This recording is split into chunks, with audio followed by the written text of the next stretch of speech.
Berr catching. A high drive. That's trouble. And Yogi Berr belts one high over the screen and into Bedford Avenue. It ain't over until it's over. 90% of this game is half and nothing. When you come to the fork in the road, take it. It's deja vu all over again. And the Yankees are champions. And look at Berr. Piggyback riding Bob Cazala.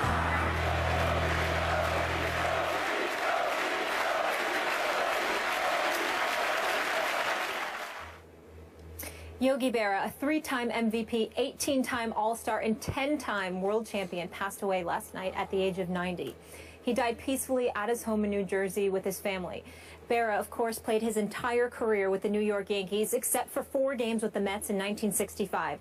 And his name appears just as often in famous quotations with his Yogi-isms that we all love as it does in record books. Skip, how will you remember Yogi Berr? Stephen A., I know you're a longtime Yankee fan,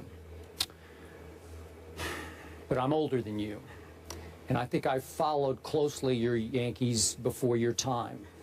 And I'm going to tell you that my one great regret about the life and times of Yogi Berra is that several generations, including this one, came to know him only for those malaprops we just heard, those Yogi-isms, if you will, instead of as the all-time great New York Yankee catcher and feared postseason clutch hitter that was the real Yogi Berra. I had the privilege of interviewing him a couple of times, one time in particular at length. He was extremely uncomfortable trying to be a comedian because it did not come naturally to him. These lines, these malaprops, just spilled naturally out of his mouth. I think later in his life he had some comedy writers for him who might have helped him with a couple of new ones. But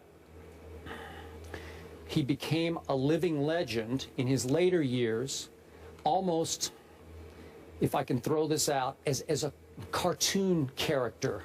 And by the way, he had a real cartoon character, if you remember Yogi Berr, named after him, Yogi Berra. And it came to that for this man. And then as Molly pointed out, he won 10 rings. He holds all kinds of, I don't have time to go through all of his World Series records that he holds.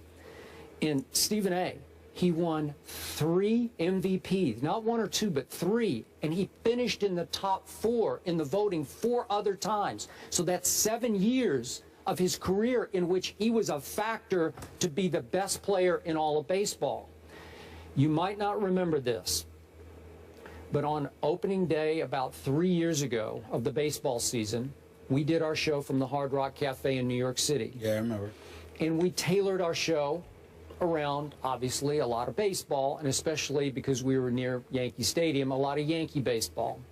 So we did a debate, top 5 all-time Yankees.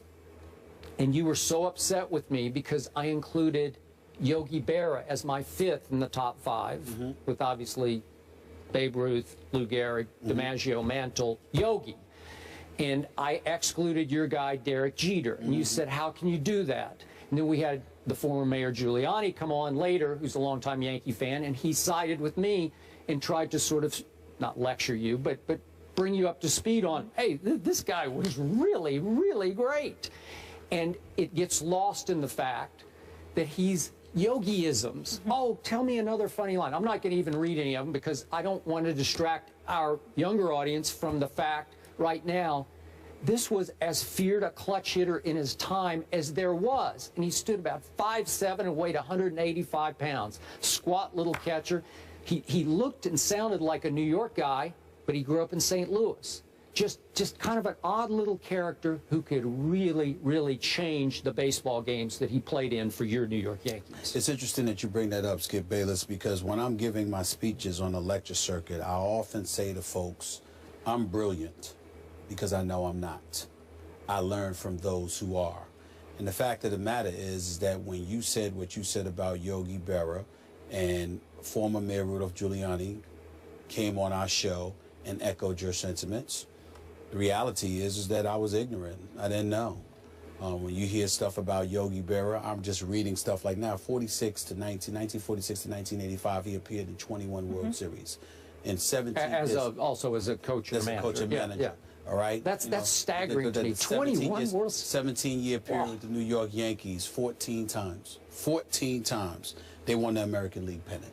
When you look at that and some of the numbers that come associated with him, what is it, 358 home runs, drove in 1,430 runs, 1957 through 1959 won 148 consecutive games behind the plate without one error, which is just phenomenal. It was a Major League Baseball record at the time.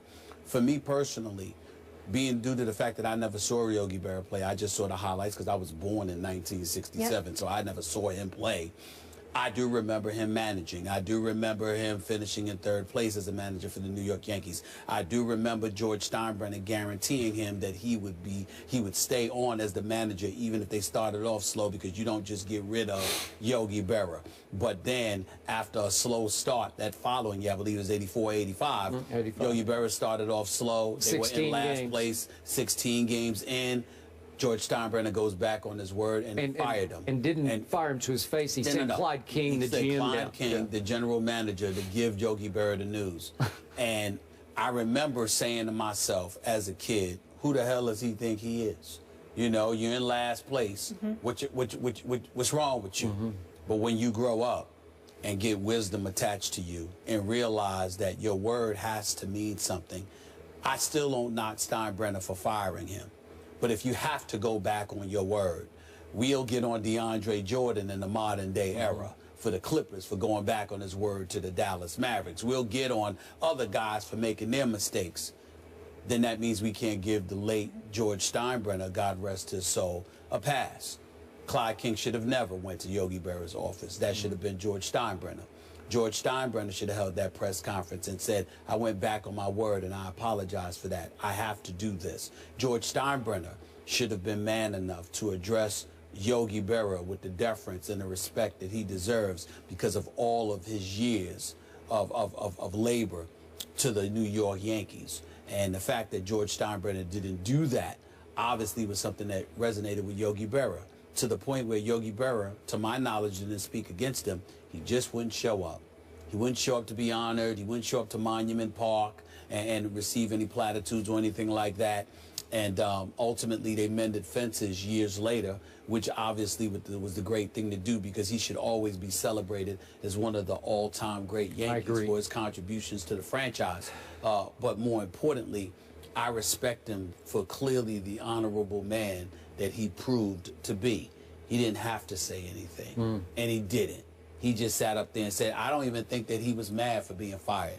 I think he was mad that George Steinbrenner went back on his word. It was the principle of it. It was the principle of his word. And so, you know, this was the 80s, and it's a little more than 20 years later, you know, close to 30 years. And principle is not something that we hear too much about. But Yogi Berra wasn't just a great Yankee. He wasn't just a winner. He wasn't just an all-star and a three-time league MVP and a guy that was inducted into baseball's Hall of Fame in 1972, I believe. He was a guy that was of incredible and immense principle. And I think on a day like today, that's what you got to remember about him just as much as anything. I agree. And allow me to drive home my original point by pointing out another reason I was so offended that he became this sort of clownish persona in later years. As a catcher, he was known as a savant, calling pitches for pitchers, and caught the one perfect game, as you remember, in the World Series, Don Larson's 1956 Game 5. Yeah. And he validated his brilliance by, as managing the Mets. Do you remember this? Took them to the World Series. All the way to the World Series to play the Oakland A's that were just about invincible at that point. Yeah. But he validated that this man had baseball brilliance about him. But kids today just know, oh, the funny little guy, the Yogiisms. Yeah. Really? Skip to that. I grew up watching Yankees games with my dad. He's a diehard, all New York fan. And I wasn't aware of any of this, speaking for the millennials. I knew the Yogiisms, I knew the name, but in terms of the prowess that you're talking about and the 18-time All-Star, so I appreciate both of you guys sharing that. Yeah. God bless him. God bless him.